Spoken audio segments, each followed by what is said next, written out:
Này có còn làm đây. Sao tao cũng này luôn đó mà. Có sao cái tụi tụi này tụi này nữa. Có tụi nó có thở hơn thở nó ngoài. Sao tụi nó đấy.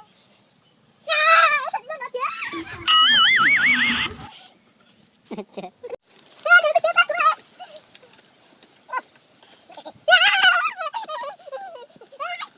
Ở đâu rồi? Ừ, ở đây. Con đừng đi bắt tôi. Đó, tao biết tao khơi đó.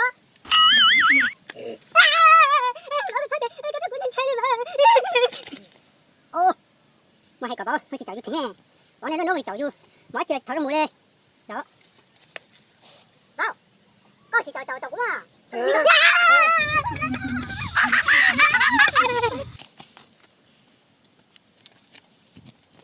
này nó tí phát quá, đó, tập tao khơi đó,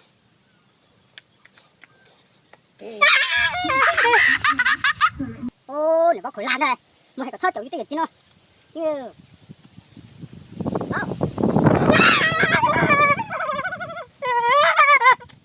Hay rồi.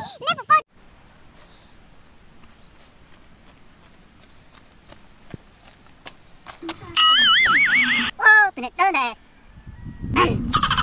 Tôi sẽ chỗ rồi. Chỗ tao có chỉ đại rồi. Chào bè.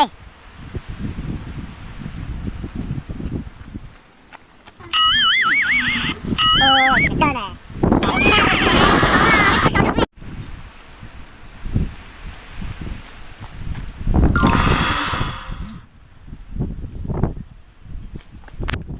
Bây giờ sẽ gặp gì lại đó mày nói gì nữa. Tao câu em. Bê. À, để chọn luôn này. Chọn luôn này. Anh lấy mày mà. Bê. À, nhìn chọn luôn để chà. Nhìn hai cụ tay như cộng tắt lại nhưng mà vô. Chậm bút rồi cho ít non mà chạy mà. Đây chính mấy ngày nữa. Bê. À, nhìn chọn luôn để nhìn hai cụ cha nhưng mà nát tắt la nhưng mà biên biên nó ít non đó. Chẳng ta xin nói có lo đi, có để nó cũng tiếc tuổi rồi chào. Có tọt mà, có tung trình mà. Dạ về.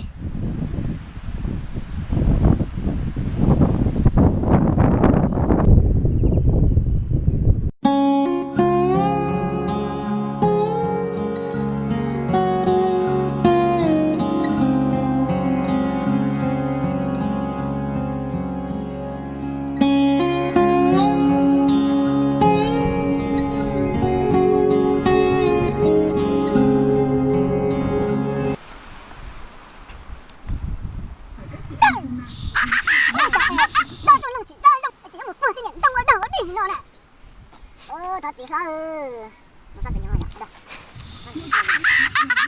Nói này. Dạ. Bê.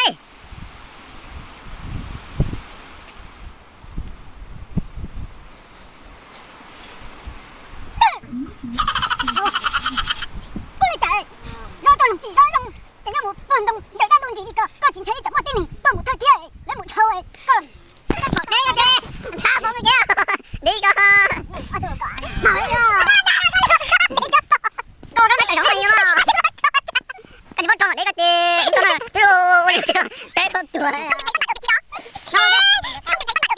Nói đi.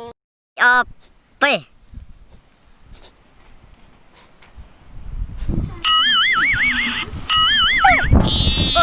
Cho nó này, tôi có. Thật sự là nhiều ơi. Tôi giờ năm mới, bọn nhà chicken đập nó càng từng giờ lại. Nhưng mà hai lần kinh hay là pin tụi nó sợ. Thảo có nó có thật sự mà. Dạ, bê. Dạ, bê.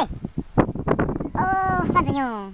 Tôi giờ năm mới là bọn nhà chicken đập yo mong câu ấy. Ta chỉ nói tôi hành kinh là đi.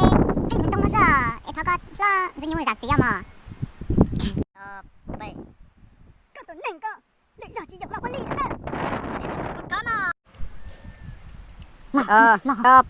Bê.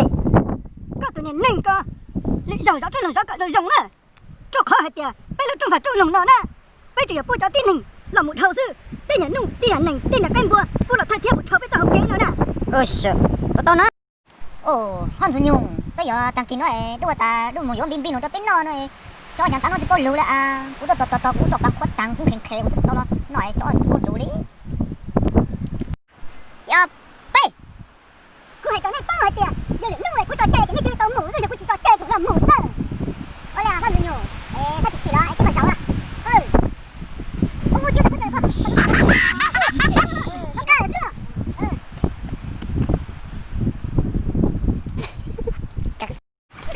giờ trời đất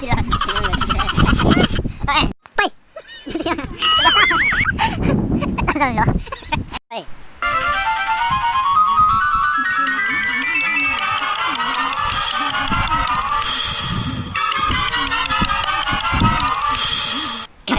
ai nó đó ya bay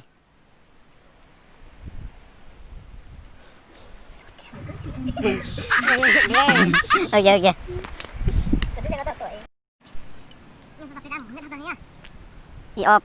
bay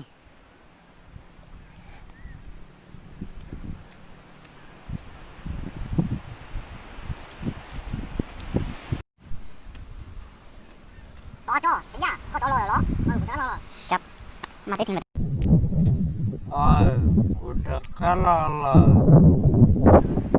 thấy nhá còn nó có bốn chế đủ ya bay thấy nhá còn nó có bốn chế đủ đúng rồi kìa đúng rồi khăn rồi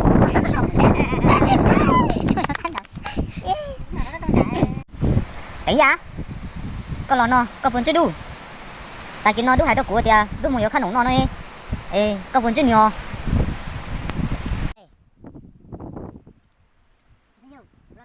đấy con gì à con lừa bằng bay dân nhung udah nói cái mà thật theo Coi nhà Linh. Hello.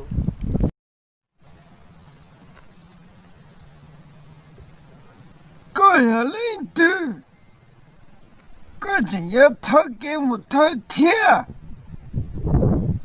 dân nhung cũng không tính nhắn rồi cũng tốt là sao lần để xe có chỉ nó chế là giờ nó cũng đã cắt lò bay đây mày ya bay dân nhung cũng không tính nhắn rồi cũng tốt là sao lần để xe có chỉ nó chế nó thiết đã tu chỉ cần có thật theo giờ nó cũng đã cắt lò là chế có cho cũng mua cặp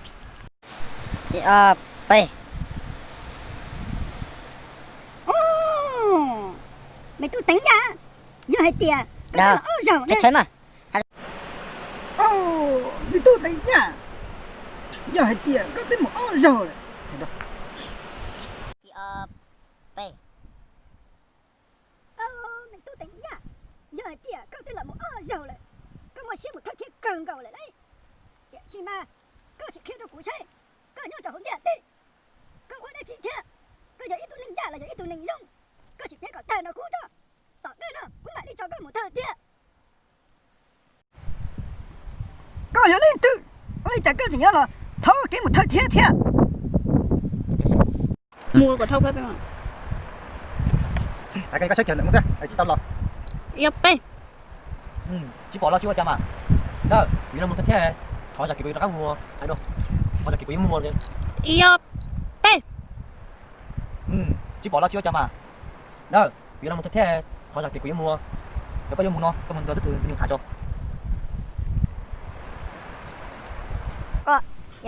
bay nó đã liền mà chỉ bỏ lo chưa chào đâu vì nó một thật thế có là cái của các mua một thật thế rồi đó nữa hai đừng tới nó có em chỉ là xin xin rồi nhanh nó bay đâu của tôi chính thế à của mà nó thật thế này của lo lại của chính cho sẽ cá liều bay đủ của chính thế à đủ đấy đủ của chính thế à